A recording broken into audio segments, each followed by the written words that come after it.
Shaw, Monique still saying rolling out Webb, and A.R. Shaw and Cass in the City. It is rolling out AM. Sun is shining, nice and bright. Birds are chirping, ready to fly. Woohoo! Time to get ready. Oh, another day. No one can stop me. You want to play?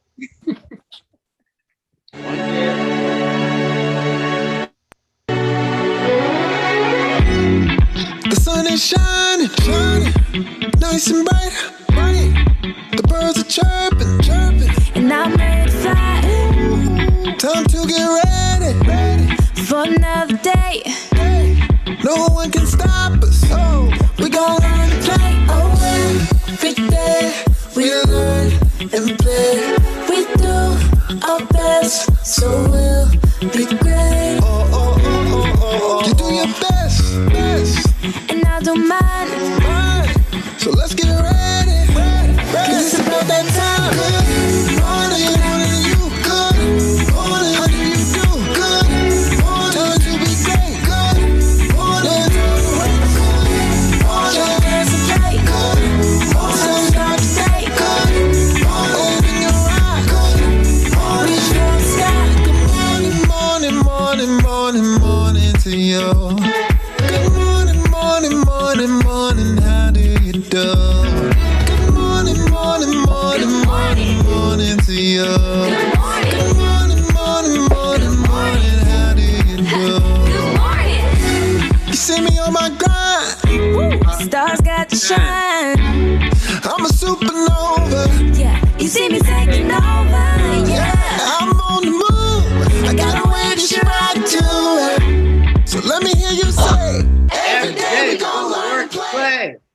Hey, rolling out AM. It is Wake Up Call with Portia Monique, Cass in the City, and Amir Shaw and Romeo International.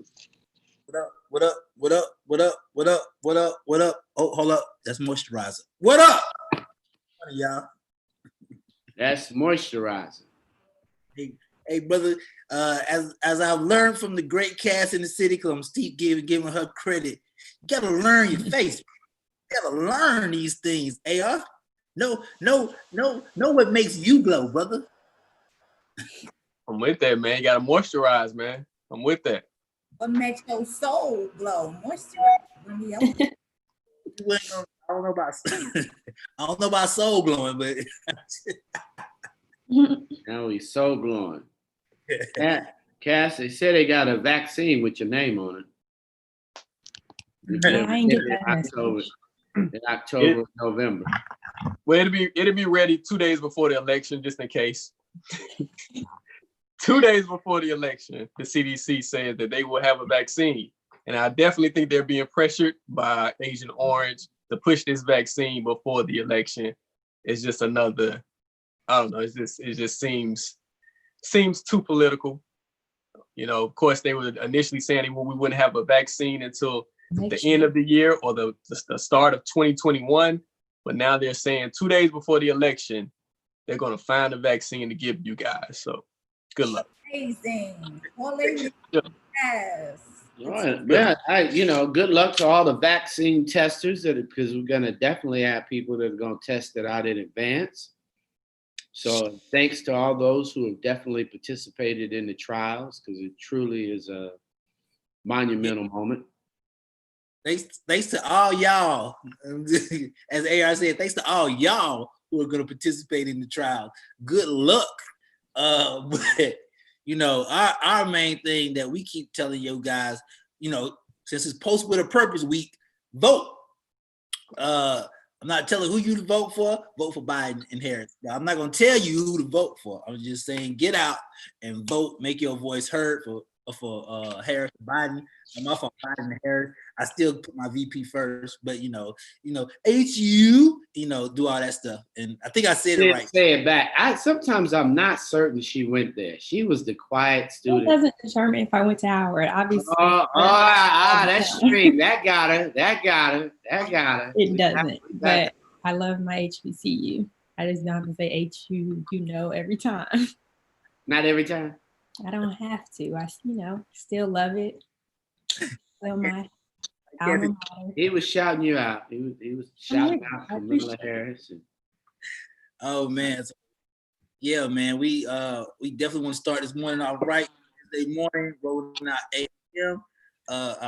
Cass about to take over. Let's go. Oh, am I? Okay, let's get into it then.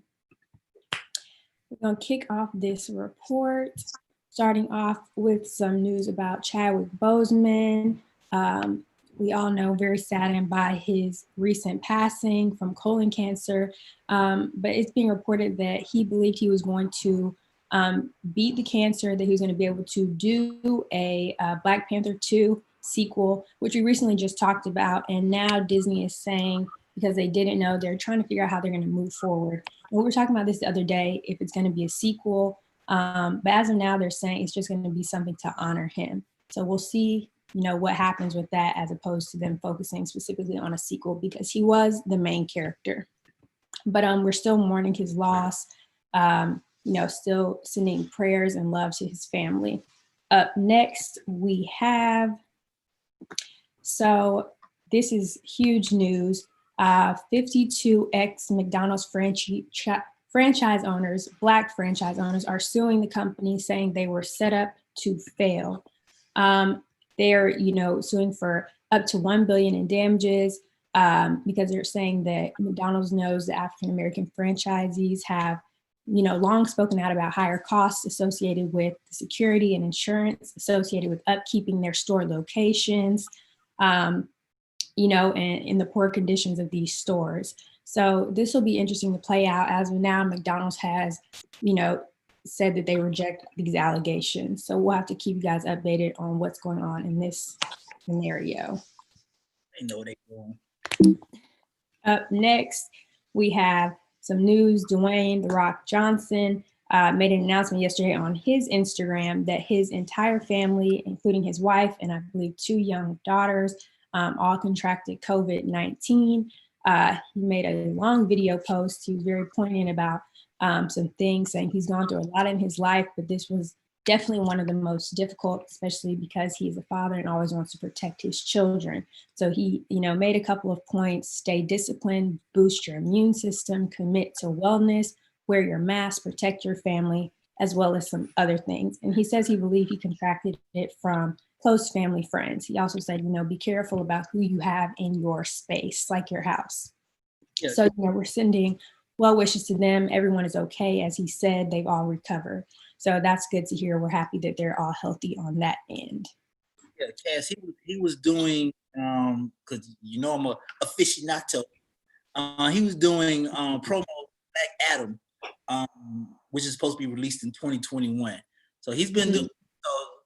I feel it. When I saw him yesterday, I know he feels bad because he's actually still been doing movie promos. So it's to carry. Yeah, definitely is a lot in this time. Up next, we're going to get into these birthdays. Y'all are going to get a kick out of the first one we have.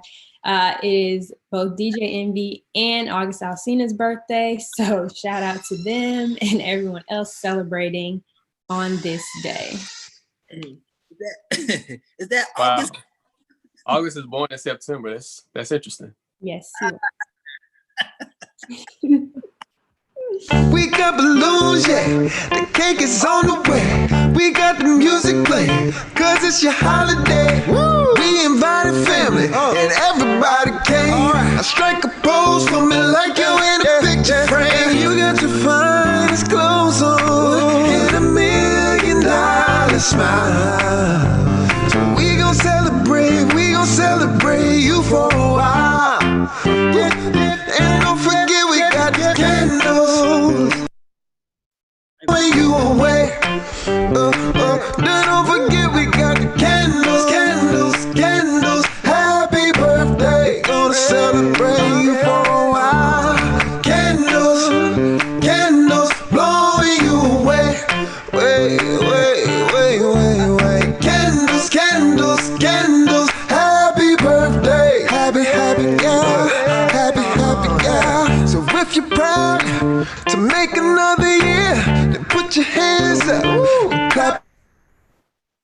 Hey, I just thought of a corny joke, Cass in the city. Hey, hey, what if you at the house and you with your girl and she come around the corner and say, I can't believe August is here. And you turn around, no, the month. I like that, man. That's a good joke. That's Sorry. Over here talking smack, like, I'm sorry. I guess it wasn't meant for me to say, but it just wasn't that funny to me. I enjoyed that joke from yo. It was very timely. They got brother love going on, y'all. Brother love. I understand. Okay, let's go ahead with my report. We got Akon, y'all. So how many Akon fans do we have? So he's going forward with plans to construct a $6 billion real-life Wakanda despite COVID-19. So what y'all think about this? So it's a real-life Wakanda-ish type of city in Senegal, Africa. And he's already got 1/3 of the funding to start with construction. What do you guys think about that? So you got I actually did some research on this, and initially I was like, oh man, this is amazing. So we got to follow this because you got to follow the money. Mm-hmm. And what I'm hearing is that a lot of this funding is coming from China, and so a lot of the stuff is going to be in Mandarin. And so what they're saying is they're thinking that it's going to be a city made for Chinese individuals who come from China to Africa. So we're gonna have to follow this. We're gonna have to follow this now. We can't because I was thinking the same thing. Like, man, this is amazing. Mm-hmm. And I realized, okay, this guy's getting funding from the Chinese. And so we're gonna have to watch this closely because it may be a situation where his name is attached to something that's not going to benefit the people of that country. So let's do some research on this. Yeah, let's do some research because he did say do some research on this. He did say that he was hesitant to name his funders. He hasn't revealed who they are, but he definitely said that he had $2 billion secured. And if you guys can look at, and if you guys know what's happening in Africa, the Chinese, they're investing a lot into certain countries, but they're making they're investing in countries where they're excluding some of the African people from the areas that they kind of I don't want to say colonize because that's almost a different type of situation, but it's similar to colonization, but it's almost like they're actually buying this land from some of the leaders in the country. But once they build the land, it's almost like they're excluding other people of that country. Mm-hmm. So I think they're creating cities within these countries that the African people who are actually in the country they can't get into, or it's a interesting situation that's happening in Africa right now in relations to the Chinese and how they're investing over there. Okay. So you got to definitely watch what's happening when it comes to Chinese investment in Africa. Akon is quoted as saying that he hopes the city will serve as a home back home for Black Americans and others facing racial injustices. His aim is to also provide much needed jobs for the Senegalese. We'll know. We'll have to stay tuned to that one because he's prepping it as if he's doing it for the people in his country, African Americans, to have a place to go back to, and we'll see where that goes. I don't Follow the money. Period. Is that period? What is it? I mean, you got the first Black female Supreme Court justice in New Jersey. There are bigger news out there than rambling about what Akon's doing with half-baked project. And I'm like Amir. It's not right now. You got brothers still being shot in the back. So, giving him press, I'm not certain that that's significant. And I'm very much like Amir. When people can't mention their funding, then it's a problem. And literally, our countries are getting taken advantage of by individuals who seduce us with those ideas. But I think we got bigger things to talk about at this moment than Akon. So that's just my 3 cents. Yeah, so I guess we'll monitor it within the next year. We might not report on it anymore, but okay. Well, no, we just need to keep our eye on it and see where it goes, because right now it's looking a little fishy, but we'll keep our eyes on it. Yeah, It's definitely half baked, but I think the bigger issues facing African Americans right now, like we got some real issues. People are still getting snuffed out. That's a problem. I mean, those are the issues to report on, not to figure out how to find a, half-baked celebrity that was doing something and won't share the financing. So that's not cool. Scathing. We got Yoganik. All the issues as it relates to anybody confusing our community, we need to be suspect about who in an election that means so much for us. You reported last week he was doing this with somebody who's going to run independently. So we can't not look at it, Carrie. We have to be very careful who is telling us to not pay attention to this election. I just think in our community right now, especially, instead of disparaging people we disagree with, we just got to keep continuing to think through positive solutions for our people. We're not going to all disagree or agree, but we can't disparage folks just because we disagree with them, because that happens a lot in the yoga world and just in business. And it's like, we got to come together right now. Seriously.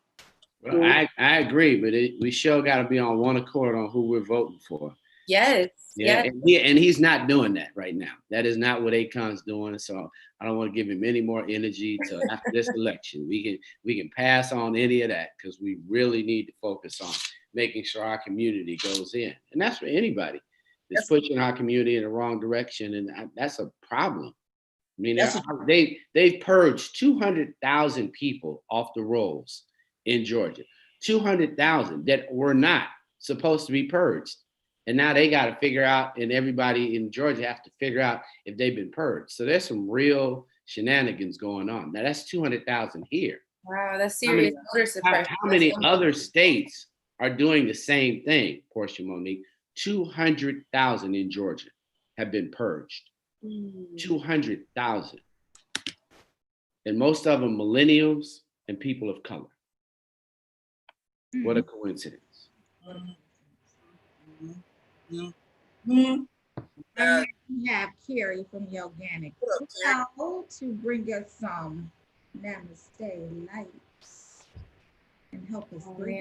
So it's so good to be here. I think especially right now, it's good for us to think about some mindfulness and some self-care. I really like that so many celebrities have been promoting it lately. We recently saw with the passing of Chadwick Boseman that even he did yoga. I had no idea that he was into comedic yoga. Did you all see that post floating around? Yeah. Yes, I wish I would have shared that with you all prior to the show so we could show it right now, but maybe next week. But basically it showed him practicing comedic yoga, which is the yoga that I've been studying all month, feeling very studious with my glasses on today too. I've been trying to read more about it, but basically it's the study of yoga that originated in Africa. So it was really beautiful to see Chadwick practicing that. Like, wow, this is such a unknown form of yoga that most Black yogis don't even know about. I mean, Cass and I have been doing yoga, and we've talked about this before, that we've never heard of this. It's not a super common thing, so that was really cool to see. See if we can pull it up. Oh no, I can't find it quick enough, guys. My social media skills are not that strong, but if you all are interested in seeing it, you could check out the Yoganic Flow Instagram page. We posted it on that day. But again, oh, yay, Rolling Out has it. You guys are on point. So the Black Panther doing some comedic yoga. Yeah, I mean, it's definitely one of those things like you don't even know about your own history and like your culture, which is unfortunate. So for you to bring it up and for him to have been practicing it is definitely something that is exciting to know about so that we can all take the time to learn about it. And you know, the whole purpose of this training that I'm taking was to give Black people tools to heal ourselves, because we're experiencing a grieving now collectively that we've never experienced. Like every day we're losing our Black superheroes, you know, whether we're talking about Kobe or John Lewis or so many like literal heroes in our community. And it's like, we're crying every day and we're seeing, you know, as Munson said, people still getting shot by the police. So it's like, what can we do to maintain our inner peace, our inner resilience? What can we do to build that where we're being broken down in so many places in society? So this training has been helpful for, I'm sure not just me, but everybody in it. There's about 100 people. And basically it's been teaching us breathing exercises and different types of yoga techniques that cope with stress. And the cool part about this is that Kemetic yoga is dated back to 300 BCE. And for us to not know this is wild. And the whole purpose is to harmonize the energies that promote the physical health in a meditative capacity, and also to improve our body and help direct our minds. And I think this is something we all need right now, so we can focus our attention on building, you know, like how do we create solutions for what's happening right now?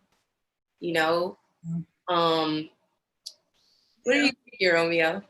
No, I'm with you on the finding the solution part. I definitely see a more mental health push when it comes to, you know, more of the celebrities and more of people.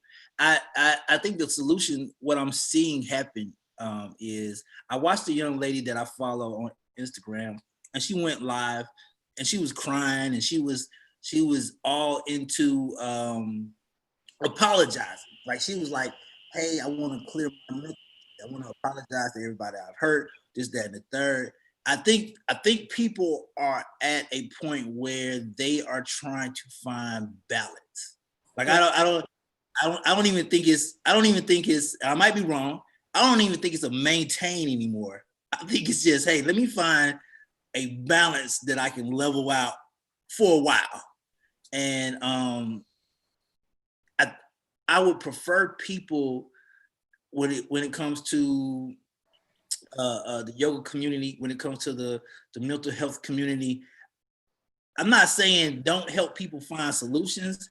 I'm saying where I'm at, I'm with helping people find a balance right now. Like I don't even want you to solve the problem. Let's just get to, you know what I'm saying? Let's just get to working the problem out. You don't even got to solve it right now. Let's just work through the problem. And I think that'll help people more going on today. Because I don't think it can be a solve right now.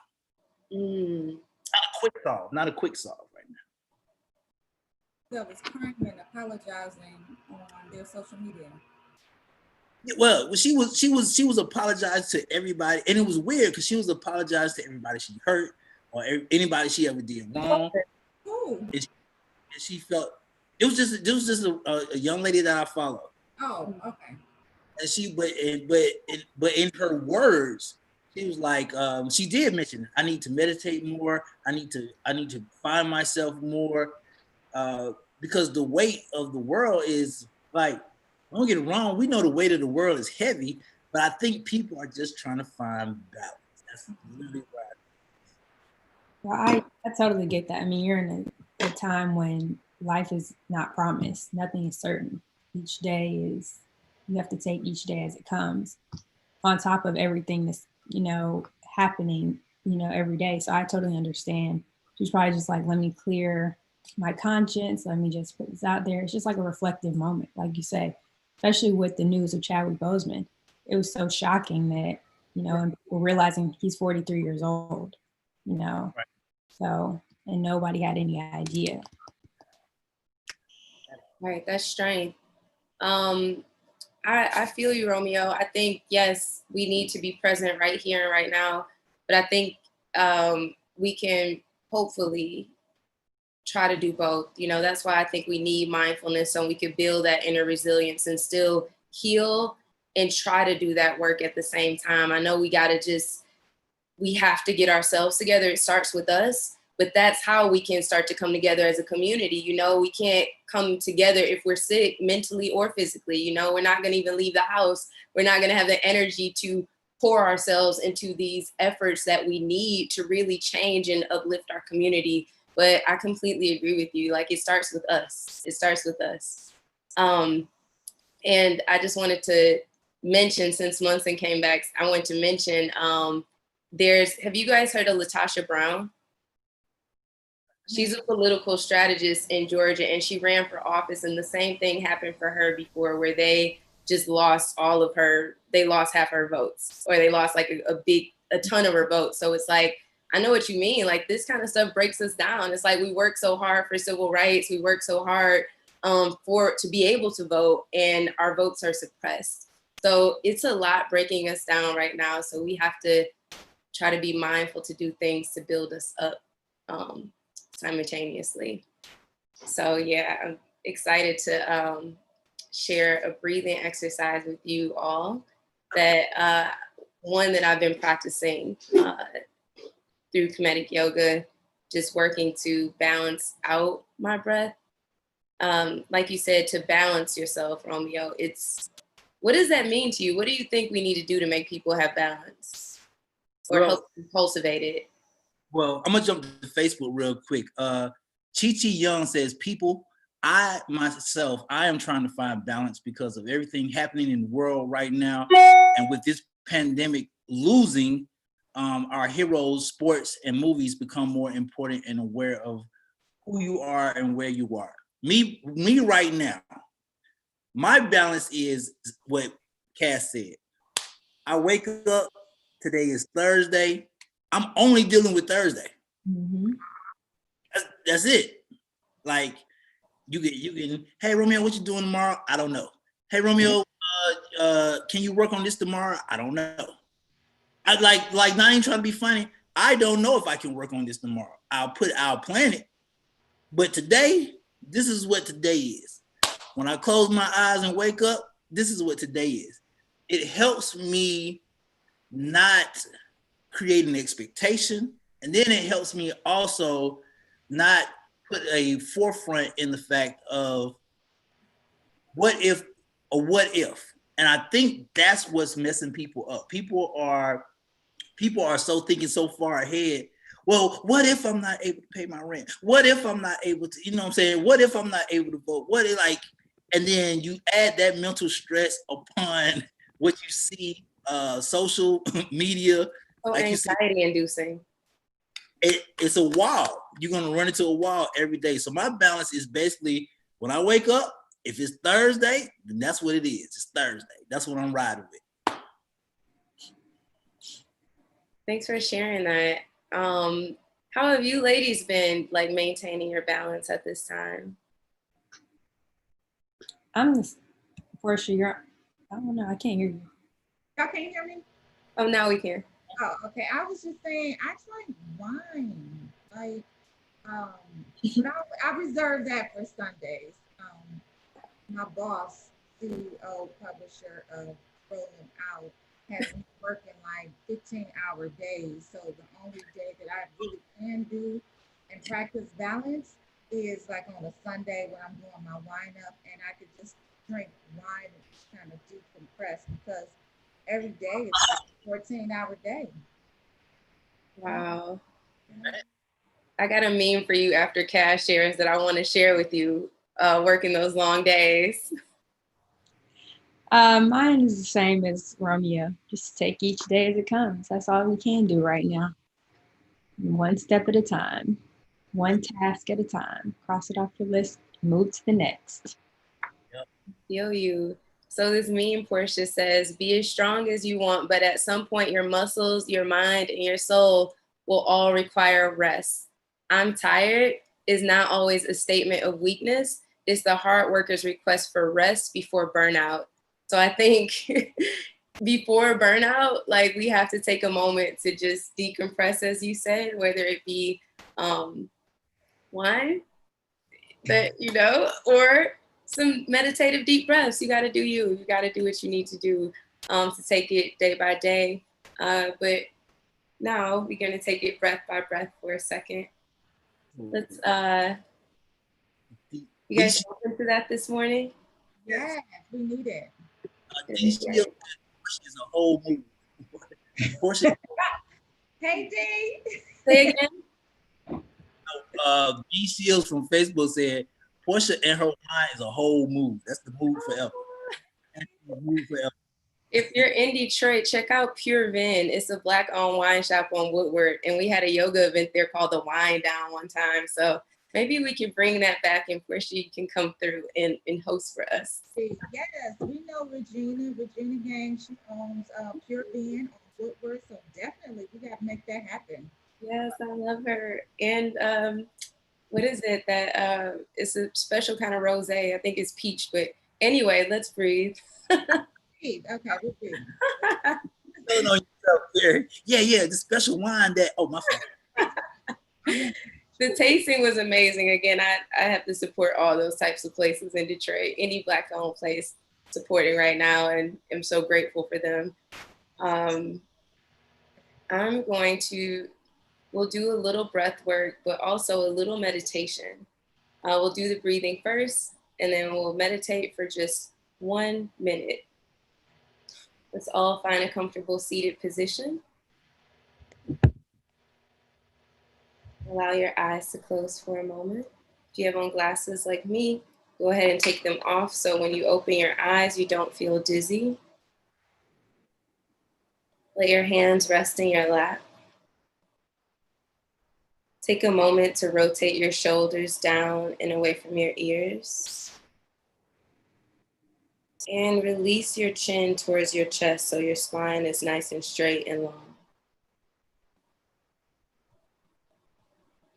Take a deep breath in through your nose and let it out through your mouth. Take another deep breath in. Feel your whole body lift with your breath. Breathe in. Open your mouth, let it out. Last one. Breathe in, fill up both of your lungs, your rib cage, and your chest with your breath. Open your mouth and release it out. Allow your eyes to stay closed and start to breathe through your nose now.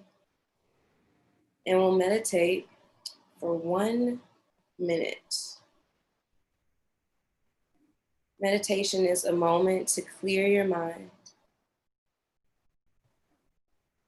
Give your mind a rest.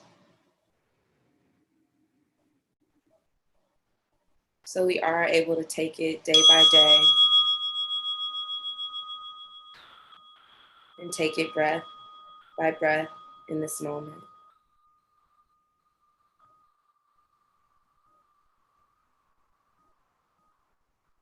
When you hear that chime again, it'll conclude our meditation practice.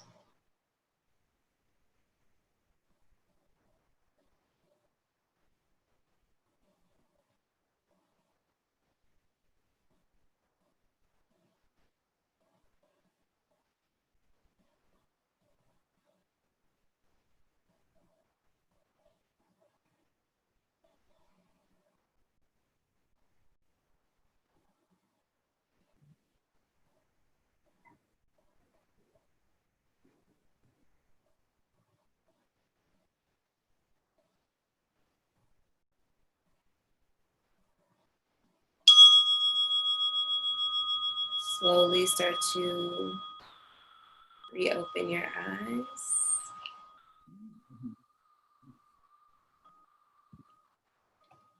That was good. I was really focused on some things. The law of attraction. Like in my head saying what I want to attract during that meditation. Nice. How do Hey, you feel? I just woke up. Nah, cause Carrie be putting you in your feelings and stuff, man. Stop that. Like, nah, come on now. That's that moment. Well, thanks for joining me in that meditation. That was only a minute.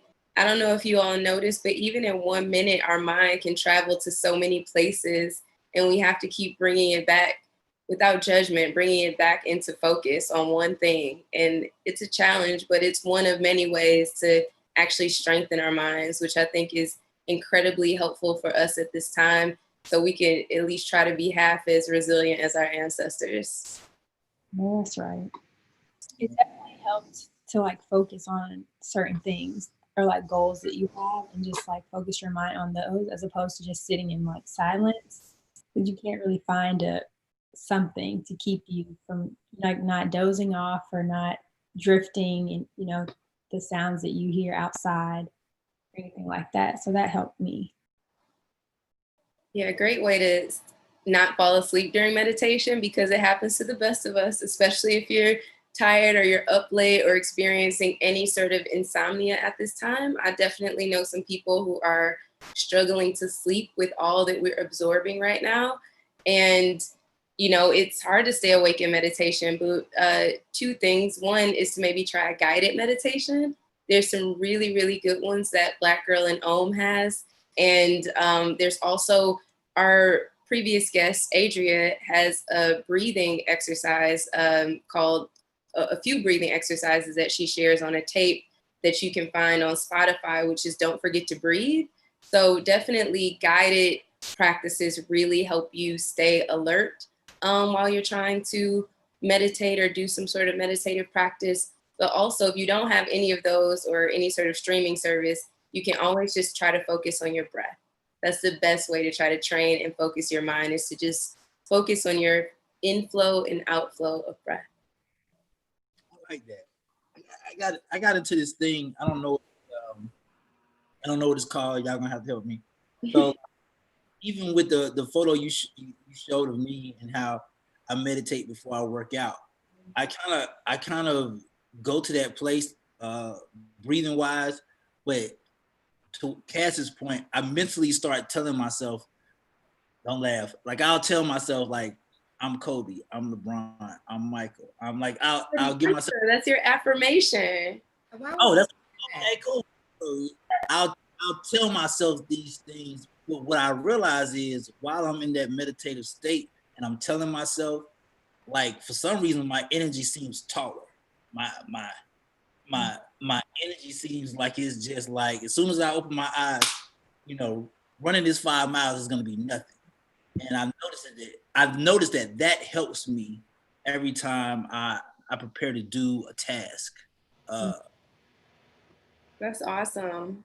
That Romeo. Yes, that is awesome. Can you guys hear me? No? Barely. Okay, let me go find my headset. Barely.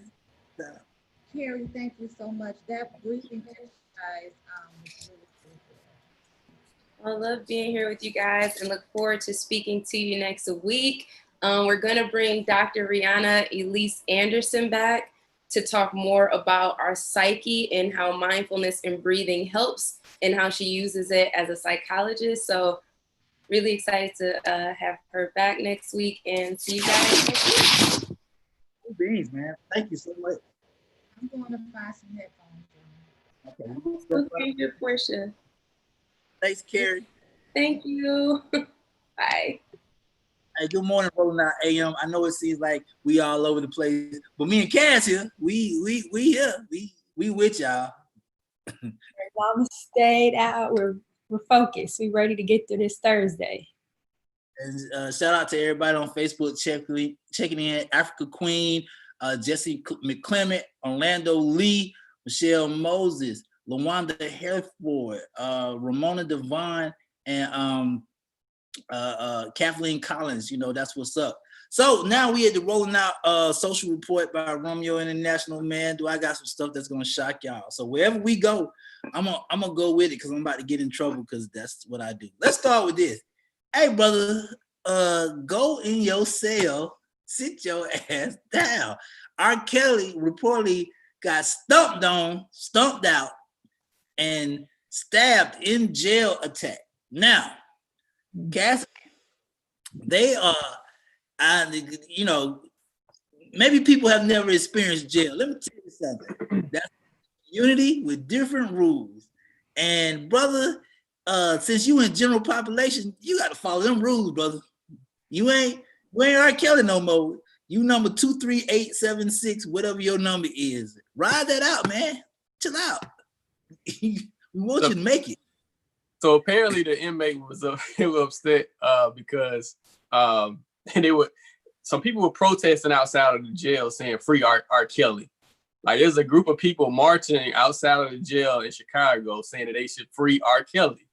Now, where do they find these people? I don't know, but there's some people up in Chicago who were marching on the street saying to free R. Kelly. So what happened was like once they were outside of the jail went on lockdown.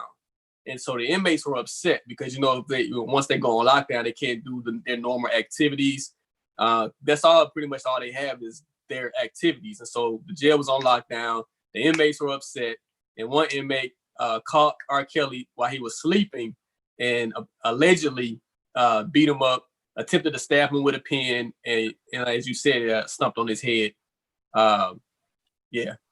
Hey, brother, so now his lawyer has went to a judge and said that he wants R. Kelly released because he doesn't think that R. Kelly is safe in jail.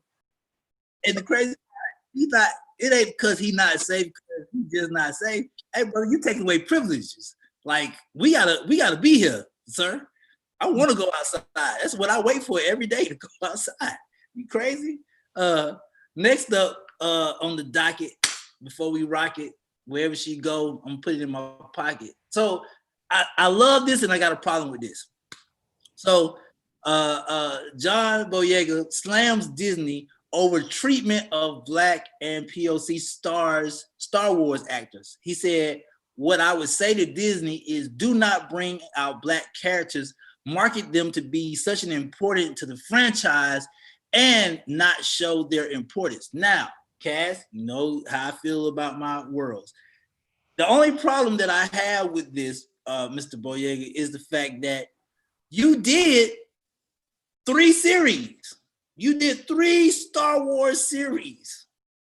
You collected money from 3 Star Wars series. You did the Star Wars tour. I was at the Atlanta Star Wars tour. Don't judge my life. But you did all that. And now that the franchise is 2 years, maybe 3 years old, now it's a problem. I got a problem with that, sir. I got a problem with that. I get the point that you're trying to make, but you had a pivotal role, and on top of that, you collected funds.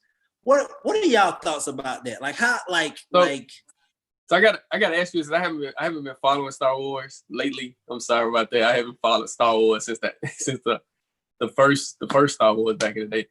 Sorry about that. I apologize first. Okay. Now, with that apology out of the way, was his role reduced in any way? His role was not reduced. There were only the 3 main characters, Rey, David, and himself. And he killed one of the main bad characters in a big fight scene. So technically, no, his role wasn't reduced. Now, his love interest role was reduced because they in the first Star Wars, they tried to make it seem that him and the young lady were attracted to each other. That was reduced, but overall, no, it was not. Okay, because I remember like a lot of Star Wars fans. I guess the racist one. There's a lot of racist people who like Star Wars. Apparently, they were upset that he was named as a lead character. And when the trailer came out, they were very upset that a Black person was the lead of this franchise.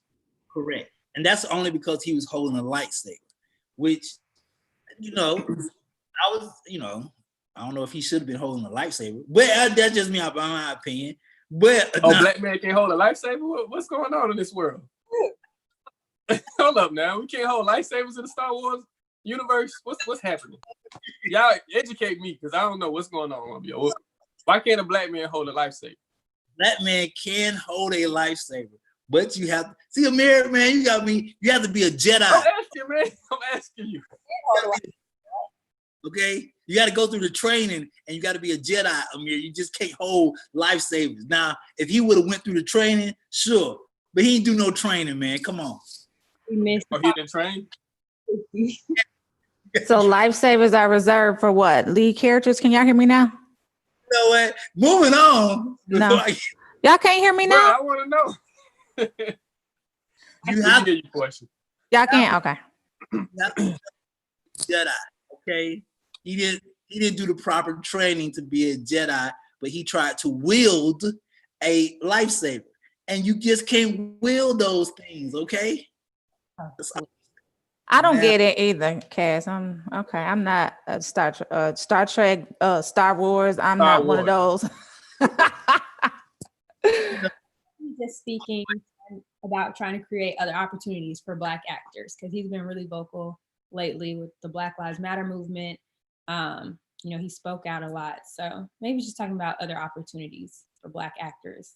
And if that's the case, I'm with that. But Amir, what I'm saying is you can't profit off of 3 major Star Wars, make billions off of toys, merchandise, the movies, and then 3-4 years later have a problem. Like you can't. Well, why not though?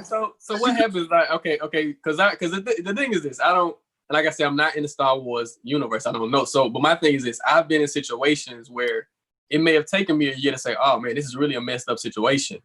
So you can live through a situation and you can profit from a situation, and then it may take you a little while to say, "Man, this is really messed up." So you can have a change of heart. 3 movies later, if you see issues. 3 movies later. 3 movies later. He probably reluctantly did the first 3. Like, yeah.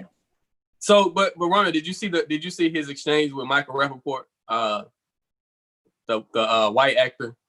Oh, I missed that. Like Michael Rappaport basically took your side. He was basically saying that, look, this is what happens in Hollywood. Everybody's not going to have their opportunities, and John was like, yo, you're not from my community.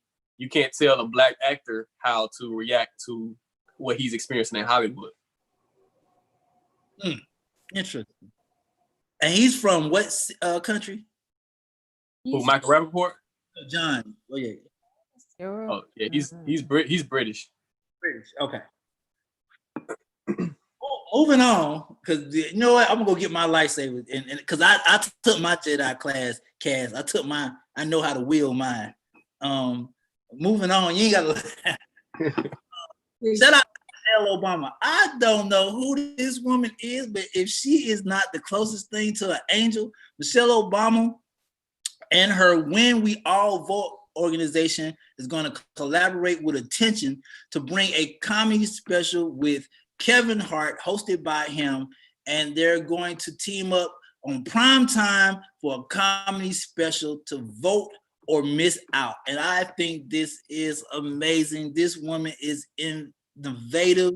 Michelle Obama just be coming out of left field with just great ideas to help encourage people and get people involved in voting. Like this, when she jumped in on the battle and she's like, yeah, this is dope, but tell people to vote. Like she's just great. Yeah.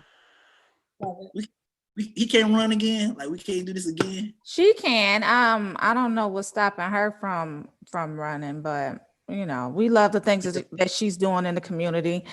We would love for her to run because I think she would win hands down. But need that portion. Yeah, she doesn't like the politics of being in politics. She doesn't like it.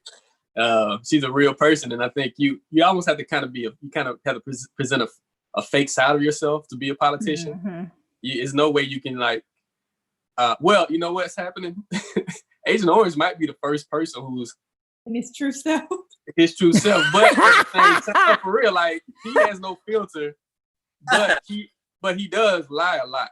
So that's another. He lies a lot. He lies a lot. And it seems to be okay because no one really calls him out on his lie, and when they do, he doesn't have to address it. So why not lie? I guess that's his perspective. Hey, Portia, I'm gonna tell you right now, I love his speeches. I love them. I watch them. It's the most interesting thing to hear him speak, to see intelligent journalists sit there and listen, and to take him serious. I'm like, this is the best all day comedy. Doing their job. Well, it's the crazy thing. Well, the thing is, it is funny, but it's dangerous at the same time. Absolutely. Because it's almost like when you see a kid driving a car, it's like, oh, that's cute, but then it's like, damn, this kid can actually kill somebody. So this is what we're dealing with. We're dealing with somebody who is unhinged and very dangerous, telling people to drink bleach. Now, Bleach. this next story is gonna blow y'all away. A friend of mine from California sent it to me, and this is what happens when you don't pay attention to and everybody pump faking.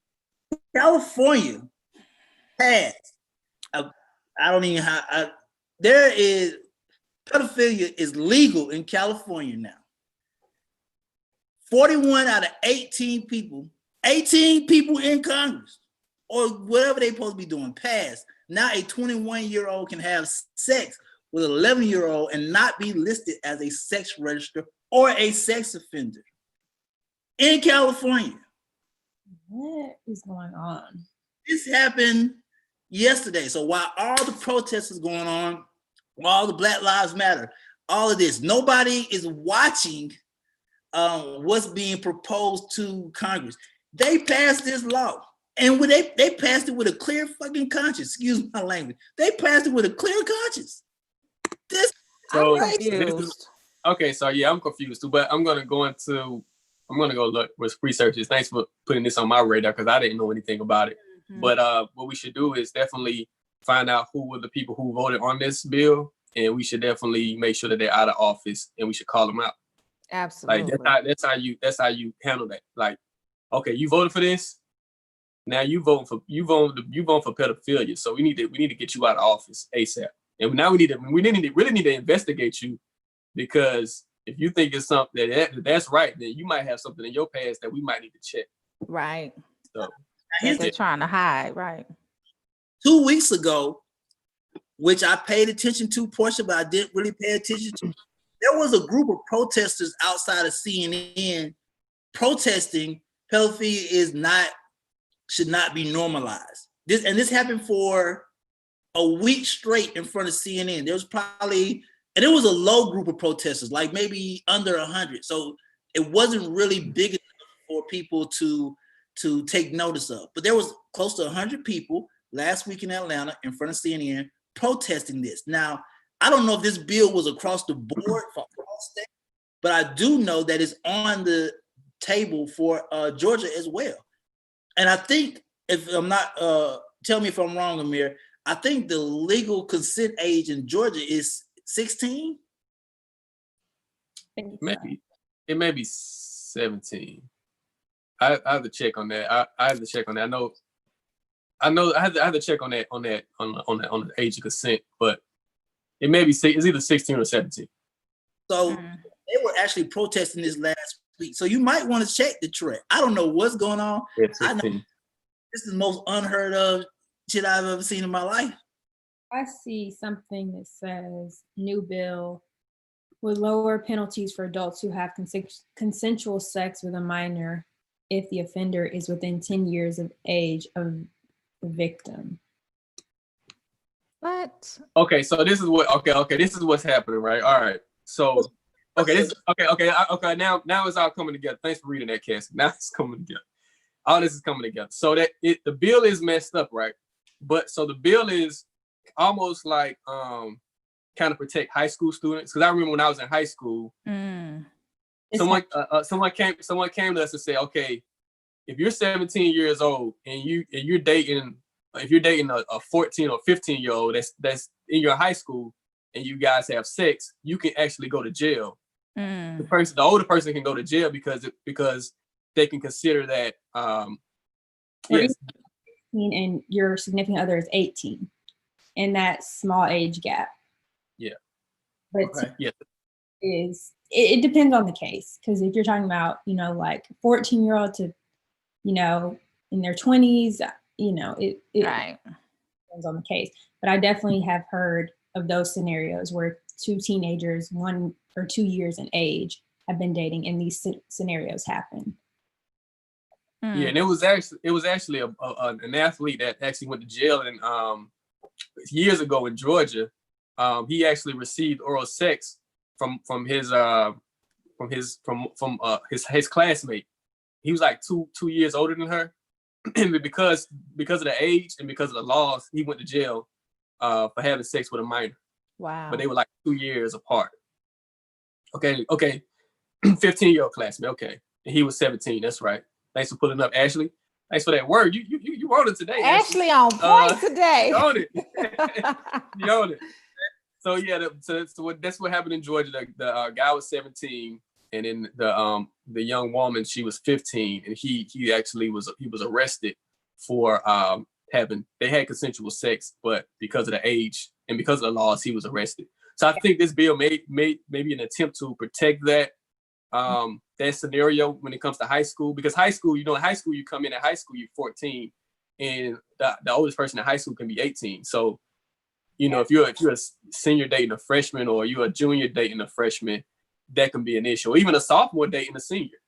So then again, this is go ahead. I'm not sure exactly what their age of consent is. So we're speaking of Georgia, but I don't know all the details for California. So. Yeah, I'm eager to do some research on this, Romeo. It's definitely news. You said it was reported yesterday that it passed. Yesterday was a Tuesday. Oh, yesterday was a Wednesday. Yesterday was Wednesday. So it passed Tuesday.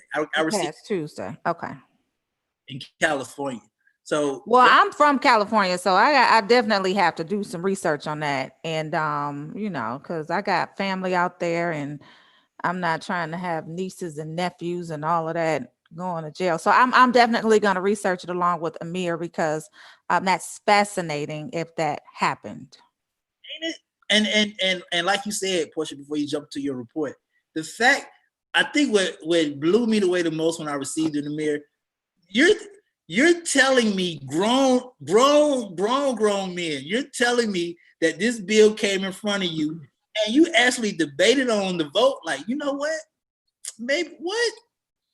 Like it should have been some specifics to it, right? So they should have, I don't think 21, it shouldn't be 21. And that should just be out the door. Like, no 21 should be able to date a 10-year-old or 11-year-old. That's terrible. But there should be a clause in this bill where high school students should be exempt because of the age range in high school. So that should be noted. But I don't think the 21 to 11, that just that's. So I just got an update. Go ahead. From our VP, Randy Fling, my VP. He said the bill passed the committee, but not actually passed. So it passed the committee. Okay. So it's not. It hasn't gone into. It hasn't become a law yet. So okay. But it's still 41-18 passed. That's still alarming. That's crazy. It's alarming, but I think if once the press gets hold to it and blow it up, they're gonna change, because no one wants to be the person who voted for a pedophilia. Never. Okay, y'all. Portia face. Portia I'm so confused by it. I'm like, something is not right. It's 2020 is definitely different. I just didn't think it was that different. But let's move on to my reports. We got some news with Kamora Lee Simmons. She is launching Baby Fat Beauty. Her and her daughters are going to be the faces of it. It's been 20 years since she's created Baby Fat, and since relaunching the label, she's collaborated with Forever 21 and Foot Locker, and I think it's a wonderful thing. So they're launching Baby Fat Beauty. They've been the face of Baby Fat since they were literally babies, Ming Lee and Aoki. So they're beautiful. The family, they look great. Looking forward to Baby Fat Beauty. Like I said, it's been 20 years since they launched the label, so kudos to them. Definitely will support. Okay, and next up we have a guest. Looks like we got our guest. Are we bringing the guest on? And then I guess I'm gonna finish my report sometime Go today. ahead and finish your report. We've been waiting on this all morning. I'm just saying, guest is here. What do I have up next on my report? Today is Thursday. We're gonna bring the guest on. We're bringing the guest on. That's what it looked like. Okay. And then I Man, go back to it. No big deal. no. It's the AM morning show. Ain't no rules in this business. We rock this. Let's go. In the building, man. I gotta say, one of the coolest dudes I ever met in the industry. Gotta turn that way, man. How we doing this? Work? Yes. Yeah. Still. All right, cool. Oh, turn your unlock your phone. You Turn said the- unlock? The screen lock. There we There go. it Is that is. better? Yeah. All right, cool. One of the coolest dudes I ever met, man. One of the conversations we actually had a dope conversation about a year ago, man. That got cut off short. And on top of that, man, dude, pretty smart, man. I just don't, man. And introduce yourself to the Rolling Out AM show, man. What's up, family? My name is Goya Robles. I'm an artist, and I'm a lot of things, but today I'm a little tired because I usually sleep in. It's like 6 o'clock in the morning over here. Well, we appreciate you taking here from LA, man. I got my partners, cats in the city, Portia Monique, AR Shaw. Now he being modest, man. You're talking about he's on one of the dopest shows, Get Shorty on Epic. I don't know if y'all watch Get Shorty, but also on top of that, you're talking about somebody who actually worked his craft to build his career. It wasn't given to him, it wasn't handed to him. It was actually somebody who actually took the time and energy and put the effort in. And the reason that I wanted him on this morning was to talk about his initiative that he's a part of right now with the People Cities Council, man. Let's start with that. Tell me about this Freedom Fund. Well, to be honest, man, the I'm not a part of the Freedom Fund. It's just something that I support. You know, I come from, I think the conversation is we should probably gear it more towards, you know, why do I care? Right? So like, you know, my family, I come from a family of, there's like a lot of indigenous blood, a lot of African blood in my family. And there's also a lot of racism in my family too, you know, all mixed in there. And you know, when George Floyd happened, it was nothing new, but there was something so bold in how that happened. It was something that was it was so in the camera. It was like the whole thing, the way it happened, and there was something about it between that and between me really not addressing just the racism in my own family towards each other, because there's black and brown all over my family, you know. So it was that just kind of sparked something in me. It was like an emotional response, and so I started, you know, looking up everywhere I could look up. I started hitting the streets. I started speaking to my people who were on the ground and trying to talk of ways that we could support the movement. You know, the People's Fund was just one avenue that I thought was a legit way to help people on the ground.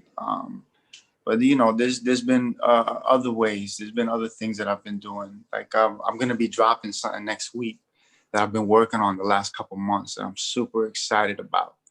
It's one of those things that, like, you know, I did it because I felt like I needed to address something, and then it just kind of molded and changed into something that, you know, like magic happens when all the things line up the right way. So, yeah. What before my team jump in, you said you noticed the racism within your own family. Like, Yeah. not but how? Like it's Yeah. yeah. So like, you know, I got people in my, so I ain't gonna personally shout them out like that, because I do that on the dinner table or whenever I see them in person, right? But like, you know, they be like make comments or make certain things that, and I grew up, you know, listening to these things and not even knowing how to call it out. You know, things um um like in Spanish, for example. Well, there was one time when I had brought my first girl, like my first real girlfriend home. I think I was like 19 years old, and she, you know, she's black. She was Puerto Rican and black, and as soon as we walk into the party, it was like a party for my grandfather, and one of my like older, like I think she's like my great aunt. She looks at me. She says hi, and then she looks at my girl, and she goes, looks at her up and down, looks at me. She's like, "No tengas hijos negros, mijito. Hay que proteger la raza." You know, it's like, don't, you know, don't marry, don't get with a girl like this, because you gotta protect the race. Don't have mixed babies. You know, little things like that. You know, I've had people in my family constantly say that, you know, black people are a certain way, except the good ones. You know, things like that, like little things. And you know, growing up, the other thing is I grew up with all black and brown. I hardly had any, like when I went to school, you know, I wasn't really around white people, and so it was such a cognitive dissonance, right? To be like have people I call friends and family, and then go and meet other people in my family who would say or say these things. And just in my own family, like my own family, I got some of the darkest people I know. You know what I mean? I'm like, I don't know what, I don't, at the time I didn't know how to question it with the eloquence and with the willpower that I have now. You know what I'm saying? With the vigor that I have now, and with my understanding that I have now. And I'm butting heads. There's quite a couple people I'm butting heads with my family. But I think we've gotten to a point, just in the way things have been happening, that you know, if you're silent, you're complicit. You know what I mean? So that includes the family. Includes your family. You know. Casimir. I wanted to ask you, you mentioned George Floyd and how that impacted you and these family members who said these things. Have you seen any kind of change in any of your family members in the wake of this Black Lives Matter movement and these constant reports of, you know, unarmed Black people being killed? Yes, to a point. Like I think so. With certain members of my family, definitely. I think that there's certain people, you know, so many times we concentrate on the people who are just hardcore racists, you know, like hardcore uh, have certain judgments and certain levels of ignorance that are aggressive, and a lot of times we focus on that. But there's also a lot of people that are just ignorant, and which includes in my family, that people that are ignorant. Yeah, they're like they don't want to be violent. They don't want to be aggressive towards people. They just have a just kind of a something about their spirit is not aligned with their world view, you know. And so and with those people, I feel like I've had a big impact with. The thing about George, it was so blatant that even even the hardcore people in my family were like, damn, that was messed up. I'm like, Jesus Christ, at least we can agree on one thing, you know what I mean? But it's a challenge because, you know, you're talking about years of learned ignorance, you know, like, and I'm trying to figure it out, you know, in the last few months, trying to figure out how to bring the conversation forward, you know what I mean? But it's tough because in my family, like my family in particular, and I imagine that this is a lot of families as well. My family has gone through a lot of trauma, you know, all kinds of trauma, physical, mental, sexual abuse, all over the place. No one talking about it. So you have like, I'm not surprised at all that this level of ignorance is permeated in a way where it's like it's going to take a lot of work. But you know, I don't tire easy. So. Gotcha. So how do you get past that, right? Because it's like, you know, you're in a situation where you have to be the bigger person. How do you get past that, and how do you know, when you're in the film industry, you're dealing with the same issues as far as discrimination and not being able to get the same roles that other individuals get. It's like you feel you get discriminated against yourself. So Sure. just talk about, you know, coming up in that environment, being able to surpass that environment, and then also going into an industry that has some racial issues itself. I'll try to answer that as best I can. I think, well, growing up, it was obvious that like I encountered certain things like, you know, being told I don't belong in this country. You know what I mean? To get the F out this country.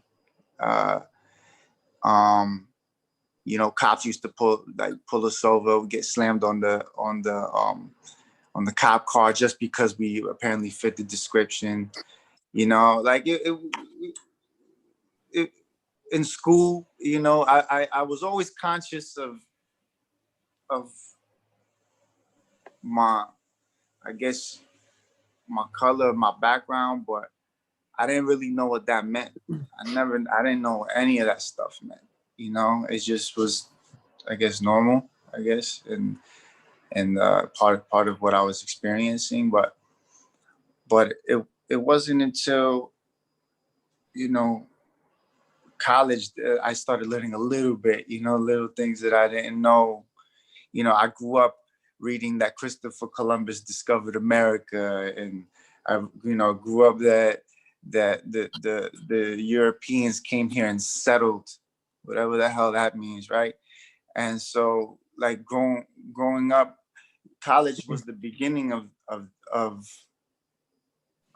learning the BS that I was brought up with. But I think it was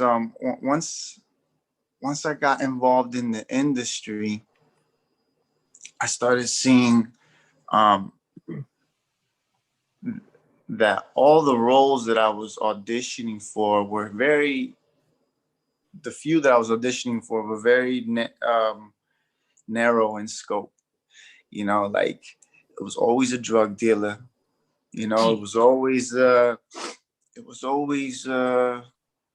some type of thug dude, somebody on the street, which, you know, at first I didn't really think about it because I was just happy it was an audition. I was an opportunity to get my way in. And so I would always work hard to try to get to try to do that. But, you know, then I landed Get Shorty, which is great. I'm super grateful, and I got to bring humanity to usually a character that probably would be approached, you know, not with that kind of depth. But, you know, afterwards I started all the roles. I just kept getting more of those same kind of roles over and over again. And I had to tell my agent and manager, like, yo, you know, you do know that my people are more than like drug dealers and prisoners, right? Like, you know that, and they said that I'm not gonna get as many auditions, but they'll look for other ones. And it was true. It slowed down so much. I went out from going out like at least a couple times a week that it was just like, and then all of a sudden I was getting, at least at the beginning, like once a month, hopefully, and it made me realize, oh, if I want to be a part of a project, a part of a story, I gotta write it myself. Like I gotta get my people together, my brothers, the people in the industry, we gotta write our own material, which is what I've been doing. Like I've been grinding my ass off, getting some of the stuff that we're writing off the ground, because if I can't expect people who've never lived the life that I lived to write the story that is gonna make me feel like a full human being. I was about to say that, because my question was, because you said something, and not to play devil's advocate, because me and you cool. Is it if that's the only voice, right? Like you said, you either have to create it or accept what the voice is. If that is the only voice, is it really that bad to accept that voice or to accept that role? Because like you said, if that's the only thing they're giving, and is it better for you to be in that role so that you can express the disparity outside of somebody else being in that role and just playing along? Because I would rather see you, Goya, in that role, knowing that he's going to make his voice heard outside of somebody who's just going to play along. If that makes sense. That's why I took it. Like get Shorty, I took that role. You know what I mean? Like there's certain auditions that I still do. At least there's other factors that take into whether I take a role now or not. It might be some stereotypical role in that sense, but if it has a good storyline, and if I have an arc that you're gonna get to see who I am as a character and get to reveal itself, then I'll take that role. But I'm done taking roles that are just like fillers, or just portray a character one way without showing the character growth. And I've been blessed to be, in a point in my life where I can do that. Like I can do that now, like I'm not, I at least for now, I don't know how long, but for now, I can take that position, and I totally get that. Like I hear what you're saying, and I think that, we do what we got to do until we can do it, Right. Yeah. Interesting, man. Well, I know you're checking in all the way from LA, man. What do you got coming up? And then I want to know two things. What do you have coming up? And I think Amir touched on this, being that the fact that what is your ethnicity, so people can know? So I'm Puerto Rican and Ecuadorian. All right. As far as like ancestral, from what I've learned, I have Taino, I have Muisca, and then the African part of my family. There's Nigerian. There's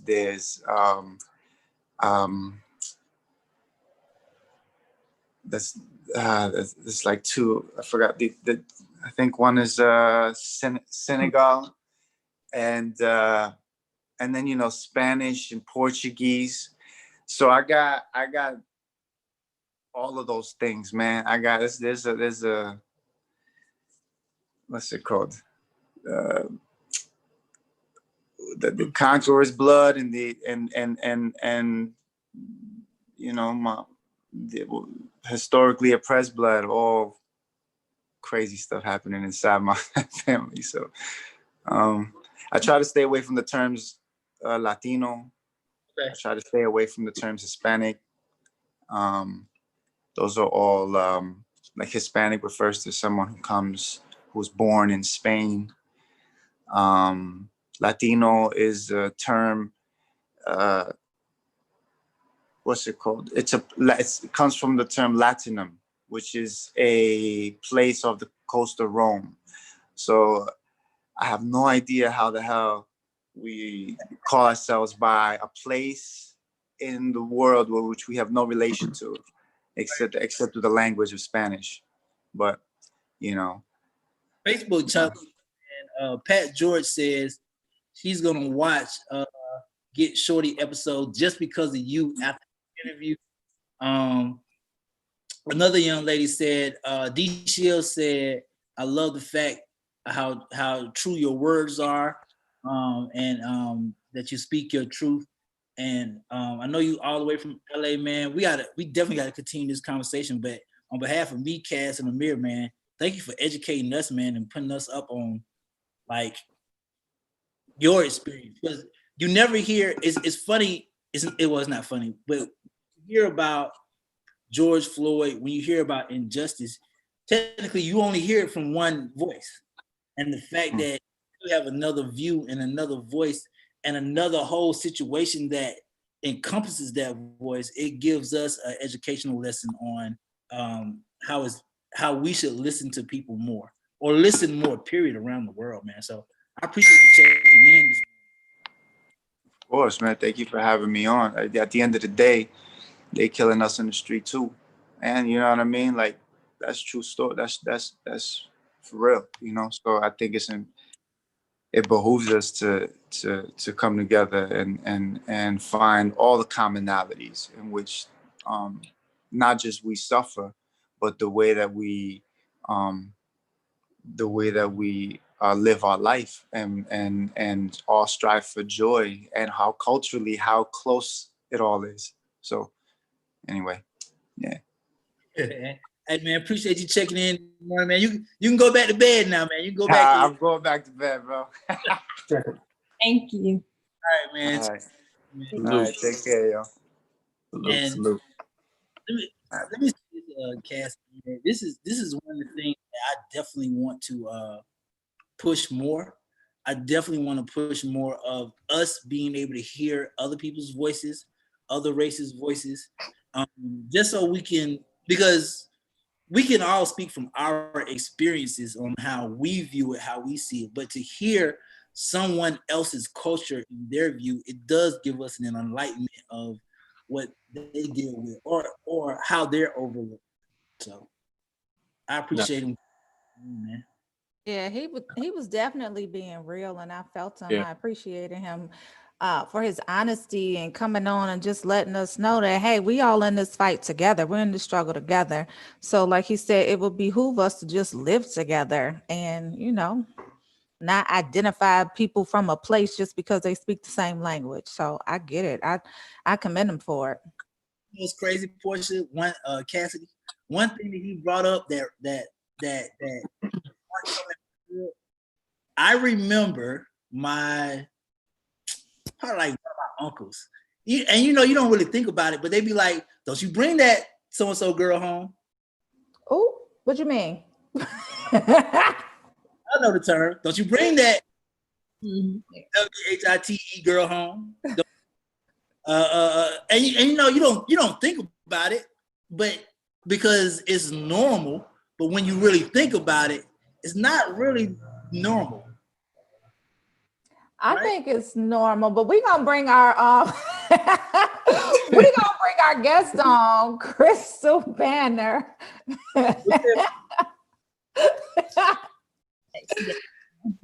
Just saying. Okay, let's bring on Crystal. Trying to mess with my brother. Like, what you say, man? What you say? All right, say. Let me give y'all a little insight. Crystal is a entrepreneur. She owns a company called Collider Dope. It is stationary. She does self-published decks, designs, and things like that, all inspired by the culture. So we're excited to talk to her while we're waiting on her. She just won an award as a part of I will. Hey. Hello, everyone. How are you? Good. How are you guys? Good. Oh, how are you? I'm good. Thank you. Good. I was giving some people an insight, but in your own words, just introduce yourself to everybody on the Rolling Out AM Wake Up Call. Okay.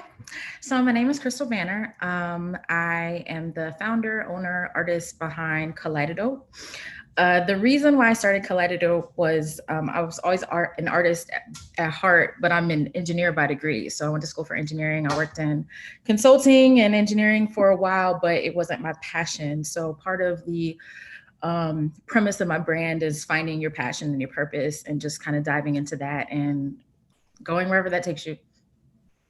Absolutely. So you actually just won a huge $10,000 awarded by Snapchat as Black Innovator of the Year. So I definitely want to talk a little bit about what does innovation mean to you and what does it look like in your business? Because So innovation to me is really, in my opinion, just being creative and diving into that and creating kind of what doesn't exist due to a need, due to a desire, due to realizing that there's something missing or there's opportunity for growth and expansion. So in my business, it shows up a lot of ways. One of the major reasons is because I'm an artist first and like a business person second. So when I was going into all these art galleries, I didn't see many people that look like me. And you see this, it shows up everywhere in greeting cards, which I do, in divination and like religious figures. If you think of angels, gods, all of that, how do they look? And how does that cause us to view kind of what's holy and what's good? If that doesn't look like you, it subconsciously affects how you think about yourself. So one of the things I wanted to do was really use art and imagery, and also kind of color and culture is my theme, but use like pop culture references, really just infuse the culture into things that just you don't see. So it started out with greeting cards because I was making them for my friends. And they were like, these are different, like you should sell these. I'm like, yeah, whatever. So, because I was knee deep in my engineering career. And I started doing that and they started catching on. And then I went through this like spiritual transformation and I was dealing with all these changes and it almost felt like my life was falling apart. And that's when I started to look at different spiritual aspects. And I was like, spirituality is really white. And that could be what causes a lot of us to shy away from it or think like that's not something we resonate with. And even not just the imagery, but in the language, like I don't speak like the positive affirmations I was seeing. Like I don't talk like that. That doesn't resonate with me. So I wanted to really change the way that is created. So it's really inspired by my own journey. And when I was transitioning from my corporate career to this, it was almost like I was backed in a corner. They were doing a reduction in force and my mentor was like, now's the time. And, I have a mortgage, I have all these things. And I was like, I don't know about that. But if I stayed, I would be miserable. So I was like, I know this is like God saying like, nope, time to go. And in that transition, I created a positive affirmation deck because it was almost like, are you going to be about it or speak about it? Or are you going to actually like practice what you preach? So I created that as I was going through the transition. So, I mean, it's just really from an authentic place and just kind of creating very non-traditional items, but I feel like they resonate with people that maybe didn't see themselves in products like that before. Well, kudos to you. I definitely can identify with where you're coming from in terms of the things that we see, the images that we see, even the language that's on the images. But I wanted to know, what is the OBWS Black Innovator Award? And also, as an additional question, how did the pandemic, if at all, affect your work? So the award, I think, Cass, you might be able to speak more about the award, but I can speak on the actual pandemic and how it affected. So I was preparing for the worst. I was preparing like for business to be wiped out because a lot of my business in the summer is going to trade shows, going to craft fairs, like just really putting myself out there so people can see. Because I mean, the thing with small businesses is visibility. Like people can't support you if they don't know you exist. So I was just preparing for the worst since all of those events were canceled. But what happened was, since an aspect of my business is greeting cards and many people were stuck inside, I started selling like an obscene amount of greeting cards because people didn't want to go to the store. People didn't want to go out.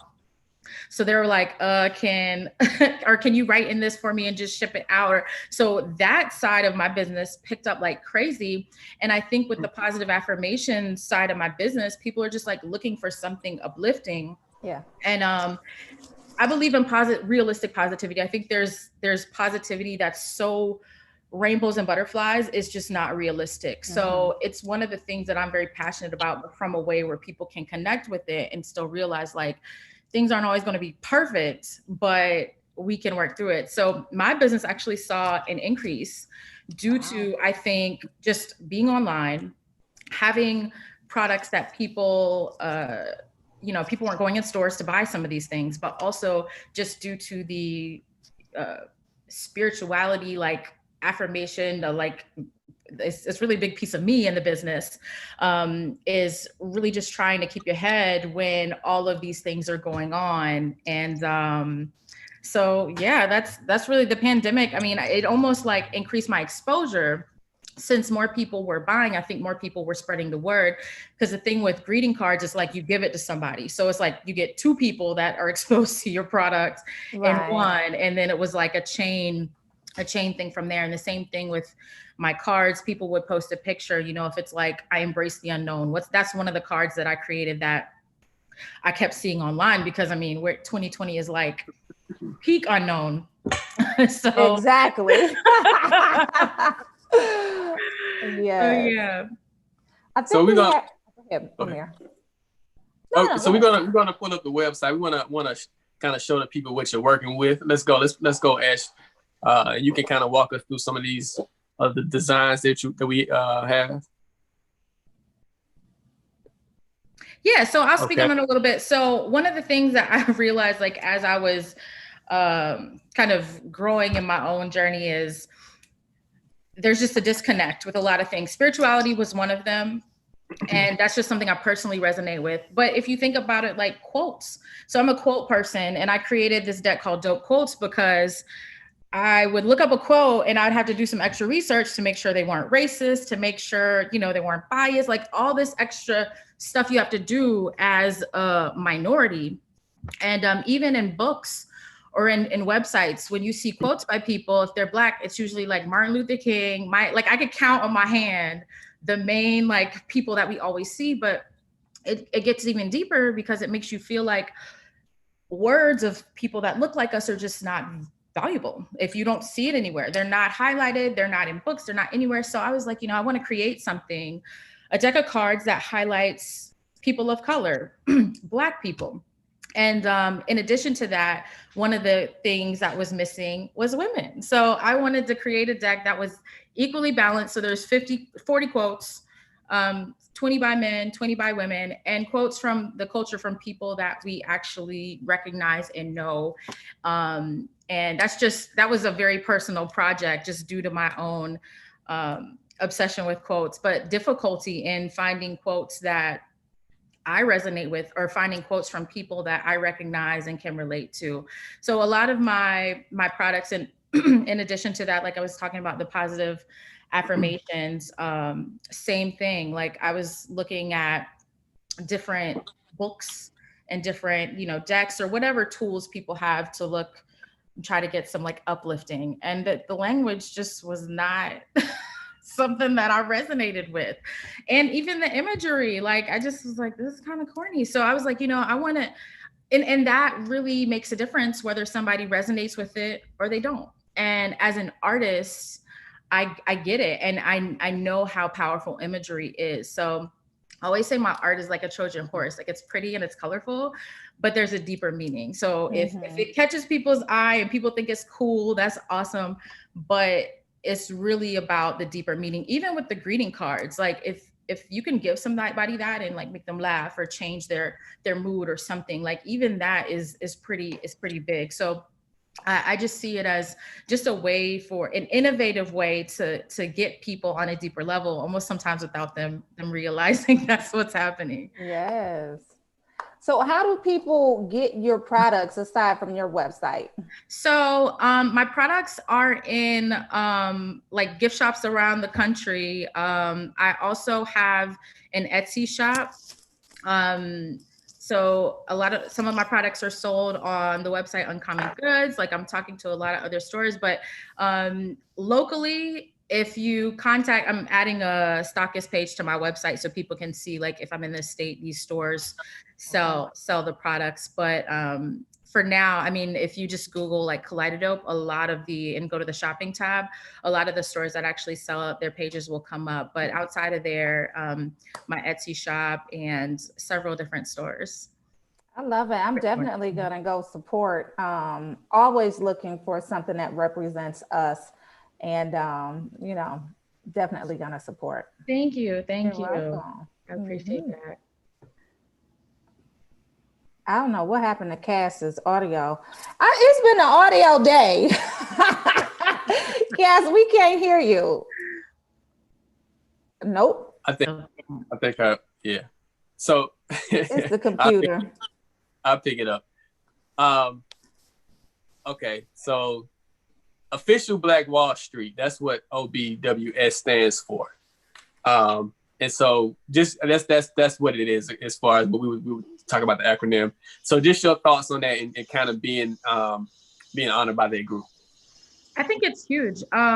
So I found out about it last minute, and I had some friends that were like, "Oh my gosh, you need to nominate yourself. We're gonna nominate you." So I found out about it last minute, but when I looked and saw what they're doing, I was like, "Wow, this is really huge!" And especially now with the increased eye on Black businesses and supporting Black businesses. And it's funny because a lot of Black businesses have been trying to get this exposure for a long time. So it's like bittersweet because it's like we've been here, but also it's like this is overdue for like other people. But it's like this Official Black Wall Street is a place for us to show we exist. And I think one of the issues people have is like finding us. Like where are all these Black businesses? So I think Official Black Wall Street is dope in the sense where it consolidates all of these Black businesses and gives a place for people to look for, like whatever kind of business you are. Like there's so many businesses on there, but I think just being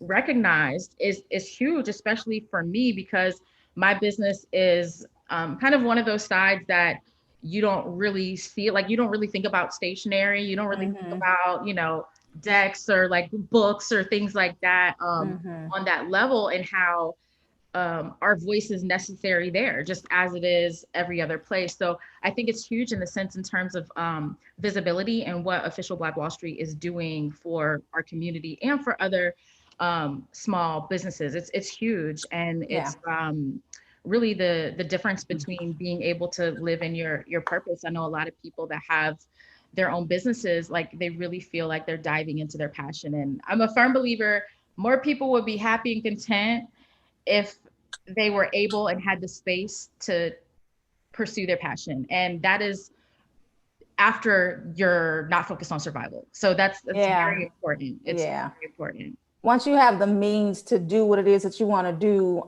it becomes easier for you to move forward.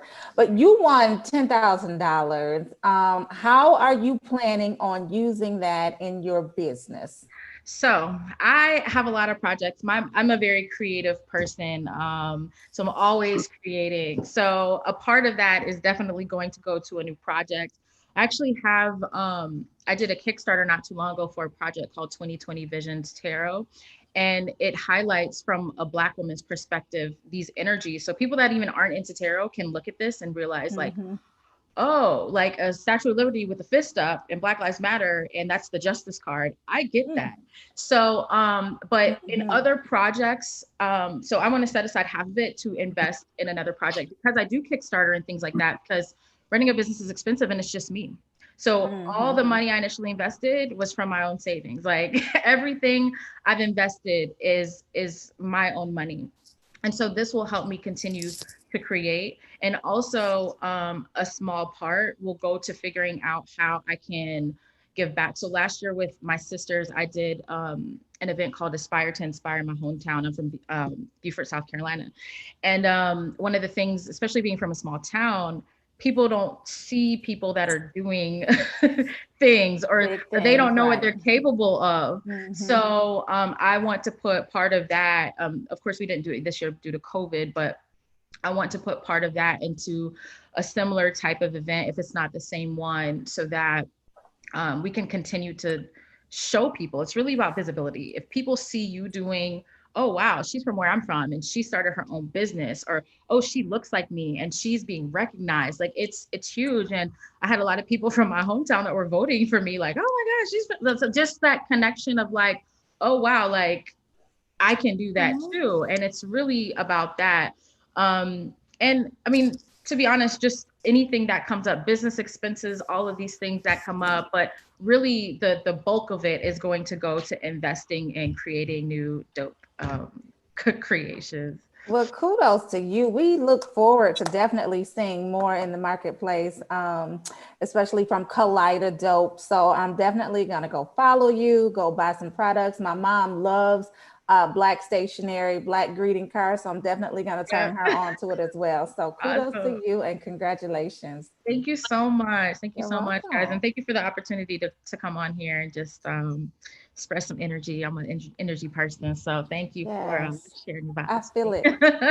Love it, love it, love it. Yes. Okay, thanks, Crystal. And Thank we you will guys so holler much. at you a little later. Thank you. All right, take care. Bye-bye. You too. Bye. Bye-bye. Okay, y'all. So my mic was acting up. Cass's mic is acting up. It's just one of those days. I don't know if Mercury is in retrograde or not. That's always my go-to. Mercury is in retrograde. All right, let's go, Forrest. Let's finish up your report. Let's finish up my report. Do y'all watch Dancing with the Stars? No. Y'all don't watch Dancing with the Stars? Who are you people? Like, who raised y'all?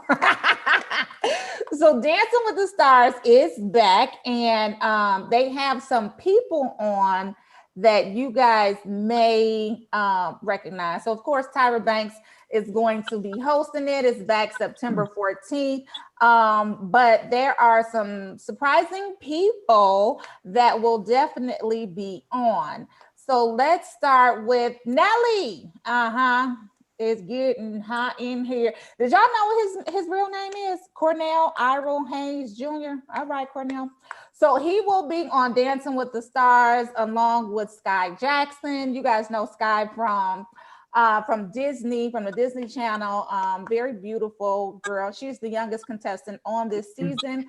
And then you probably remember the oldest contestant. No, I'm not gonna do her like that. But Carol Baskin. Y'all know Carol Baskin. Please tell me y'all know Carol Baskin. Carol Baskin is the woman. Carol Baskin is the woman that fed her first husband to the lions, allegedly. Y'all saw the Tiger King on Netflix with Joe Exotica, and Carol Baskin was his arch nemesis, and he alleged that Carol killed her first husband and fed him to the lions. Carol is a big cat lover. And so they had this rivalry going on with the zoo. Anyway, they said, I'm just a messenger, but they said Carol Baskin killed her first husband and fed him to the lions. Anyway, she's going to be on Dancing with the Stars. If I was her, I would just have a seat. Like, you steady want the limelight, but people out there talking about you killed your husband. So I would just kind of fall back and kind of let that, like pass over. Yeah. What'd you say? What'd you say, Romeo? It amazes me. Talk about it, like with people like the Doja Cats and the R. Kellys, you have the perfect opportunity just to bow out. Like, just sit back. Like, girl, stop trying to get in the spotlight. Like, it's, I'm a big believer of what's done in the dark will come to light, and karma don't miss nobody. So if you did it, sit back. Like, just kind of chill. Karma's not gonna miss you. Promise. Just stop looking for the limelight, the spotlight. Anyway, other people who will be on Dancing with the Stars: Charles Oakley, NBA legend, We said Scott Jackson. Vernon Davis. Vernon is 36. He's been with the NFL for 13 years. Y'all know Vernon Davis, don't y'all? Football player. I'm so lost. You don't But know go these ahead. people? Okay, you know Jenny Mai. Jenny Mai is one Yeah, of the I know hosts Jenny. of The Real. She'll be on there dancing. I don't know if she's gonna bring her fiance. Everybody know who her fiance is. That's her new name. Jesus girlfriend. Okay. Right. So, All right, well, September 14th Okay. is back. I'm gonna tune in just to see Cornell dance because I really don't think that he can. I'm talking about Nelly. It's getting hot in here. So take off all your clothes.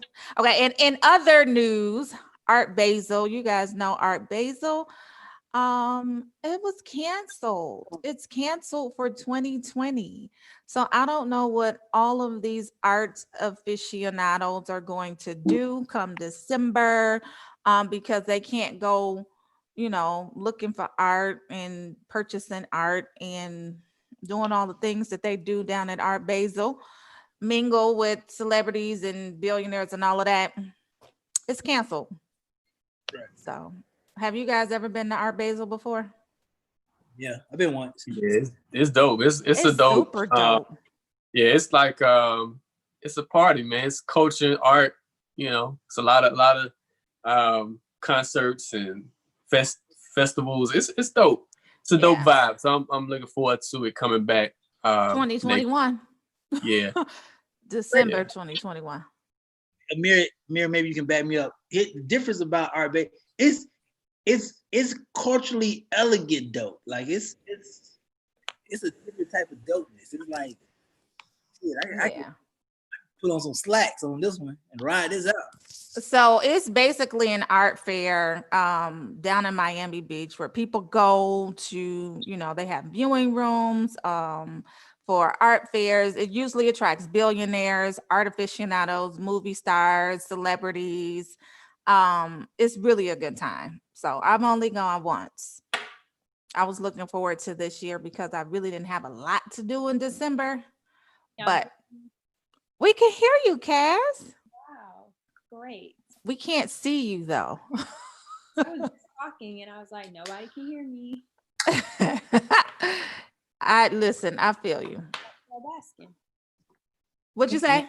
I was trying to help you out with Tiger King. Oh, with Carol Baskin? Yeah, because Romeo and Amir acting like they don't know that she killed her husband. Allegedly. That's allegedly. I didn't say that. They said she killed him and fed him to the tigers. Anyway, so that's the end of my report. What else is going on, y'all? Amir? I'm gonna jump into my report real quick since we waiting around, we can jump into it. Let's jump into it. All right, man. So I'm not sure if you guys got a chance to watch the NBA playoffs last night, but Mark Jackson and Mark Jones, they were actually calling the game. And in the middle of the game, they gave Breonna Taylor a shout out, which is very different because you hear the players speaking out, you hear some of the coaches speaking out, but usually the analysts, they usually stay like they don't really pick a side. So here's what Mark Jackson said last night during the game between OKC and the OKC Thunder and the Houston Rockets. We can go ahead and play it. There's always conscious of the plight of Breonna Taylor and her family. A young EMT from Louisville, Kentucky, shot and killed by Louisville police who were executing a no-knock warrant. Are they going to arrest the killers of Breonna Taylor? I think at some point there'll be some type of justice served for her and her family. She rests in paradise. There's always conscious of.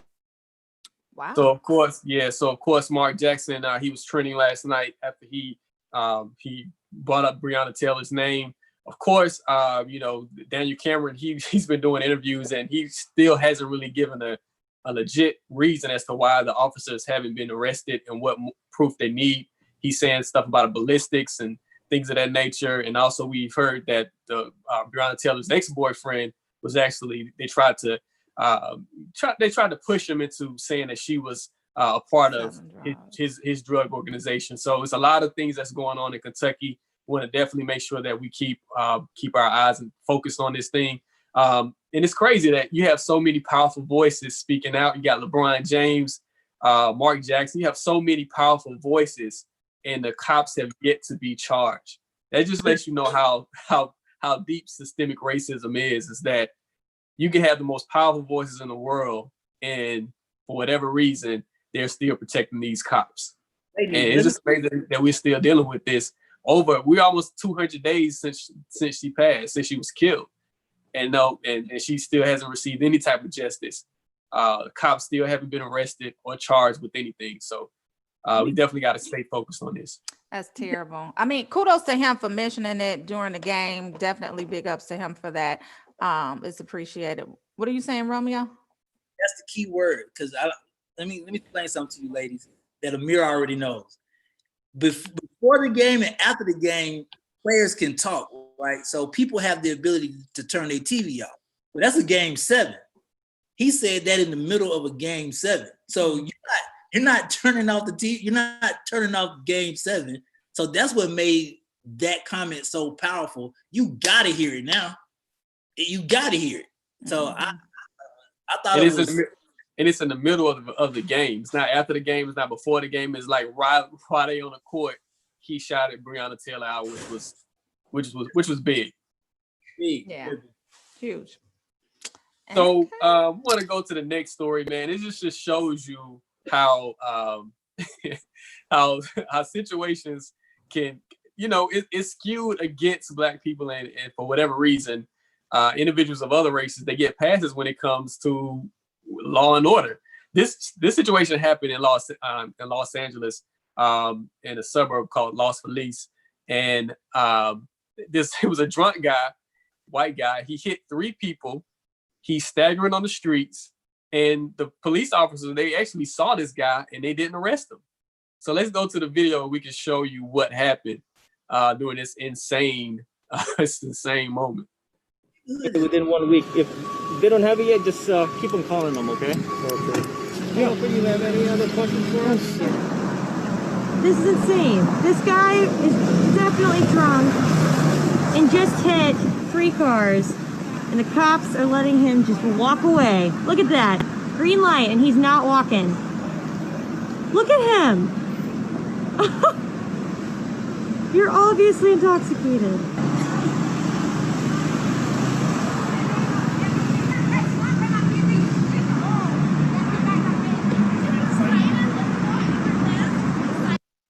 Come on, man.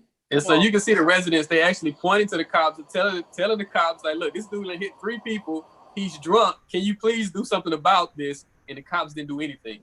Oh, man. And, it's just crazy. And I don't know if it's a situation where cops are just they have more empathy. And we're seeing this with Kyle Rittenhouse, where the guy, the terrorist who went to Kenosha and basically shot people with an assault rifle. And you have the commander-in-chief actually defending this guy. He's saying, the commander-in-chief, Agent Orange, is basically saying that people were trying to attack Kyle Rittenhouse. No, they were trying to stop a murderer. They were trying to stop other people from getting killed. That's why they were trying to take his gun, because he was killing people. He needed to be stopped. He needed to be shot. Something needed to be happened. But the Agent Orange, he's defending this guy, this young white terrorist. And we see it time and time again, where it's like the justice system isn't in the favor of Black individuals. What? What neighborhood is that? That's my neighborhood. I need to go to that neighborhood, Cass, because clearly that is the neighborhood to live in. Well, Romeo, it probably would have been different for you. It's not going to end the same. Definitely not. Definitely not. It's not going to end the same. But it's just another example of how the justice system is skewed, and we definitely need to keep our pressure on making sure that police reform happens nationwide. We need to get rid of qualified immunity. We need to definitely make sure that police are held accountable for their actions, because what's happening now is just it's come to a point where it's like we can't go into the next decade, until this decade, with this still happening, because we're seeing this too much, and it's been happening for too long. So it has to stop. We have to make sure that we're doing the things to make it stop. So that's my report, and hopefully we can get some justice for Breonna Taylor. Hopefully, that's good. About fingers crossed. Say something. Between this, the 70-year-old terrorists, between I swear, and I'm saying this in the most lighthearted way possible, Cass. This is 2020 is literally amazing. Like it's incredible. It's the incredible, amazing award. Like, Jesus, what else can we? What else can happen? So another thing that happened yesterday was Agent Orange. He actually told his press secretary, allegedly, she's saying that he told her to take one for the team after Kim Jong-un, the dictator in North Korea, he winked at her. And the Agent Orange basically told his press secretary to have sex with Kim Jong-un. How did that get leaked? Who did she tell? Like, who told? Yeah, it's from her. Yeah, this is actually from her. Sarah Sanders, former press secretary. former press secretary. She's not with the White House anymore, but she's coming out with a book, and she said that she thought that Kim Jong-un winked at her, and President Trump, Agent Orange, he started laughing, and he told her to take one for the team. I could imagine. That's why it's so funny. I could literally imagine him saying that. What did she say? Did she say what her response was, or did she do it? Did she follow through? I'm just curious. She would. Funny to even say something like that. Allegedly. Okay. Iris Baker said we need to throw away the rest of 2020, go straight to 2021. You know what? I need to skip to 2022. I don't even want to. Listen, 2020 is the Y2K we were expecting, right? Y'all remember when Y2K came out, we was like, oh my God, the world is ending. No, they said save it for 2020, 20 years later. Lord Jesus. We wouldn't know. Only if we would have known. So let's get into positive thoughts. All right, positive thoughts. I guess I'll kick it off. Mine is really short and sweet today. Do what you got to do to make sure that you're being diligent in creating your own success. So basically, positive thought, go the extra mile because it's never crowded. It's my positive thought. I am going to throw the ball to Cass in the city. I don't know what's going on with your audio, girl. Your audio is worse than mine. Go ahead. Yeah, we can hear you now. I have to like scream. I'm gonna take a page from Crystal Boehner, and don't be afraid to create your own space. And I'm gonna leave it there because obviously she felt like there was a need for this Blackness and stationery and greeting cards and tarot and all these other things. So don't be afraid to create your own lane. You could be very successful there. I'm gonna pass it to Romeo. Once upon a time in a land far, far away, a Black man held a lifesaver, and it was Thursday. I'm gonna pass it to Amir. All right, my positive thought of the day. My positive thought of the day is I wanna speak about the importance of having our images front and center. Our kids are watching, and they need to be inspired. They need to see themselves. They need to see that they are geniuses, that they are powerful, that they are strong. And so we want to make sure that we're sending them positive images so that they can know that they can get through this storm as well, and they can be powerful. So my positive thought of the day is to let's make sure that we're sending positive messages to our youth. And I guess it's Munson joining us, so I guess that's it. I think that's it. That's it. I like that. D Shields, I love you. Iris Baker, I love you. That's right. It's Thursday and stuff like that. Y'all need. A matter of fact, I know what I'm gonna do for each one of y'all. I'm gonna send y'all the link to all 3 episodes of Star Wars, so you can watch all 3 hours long. Ain't that great? Romeo, let's send them a link to come on the show too, just so that they could check in from their city. Y'all want to check in? We want to see y'all, D and Iris and Shirley. Yes. That would be dope, man, if we had a check-in like every Friday, like somebody check in and say hello with us. That'd be dope. Let's do that. Let's do it. All right, y'all. Have a great Thursday, man. Read a book, Cats in the City. Go read rollout.com. Check out AR and Cats in the City and Portia Monique and myself. And check out the Pretty V cover story, because we just dropped the Pretty V cover story this morning. Romeo and I, Mustard, we all worked hard on this cover. I love Pretty V. She's so definitely funny. go to rollingout.com to check out the cover story of Pretty V. It's online now. All right. Almost the weekend. One more day.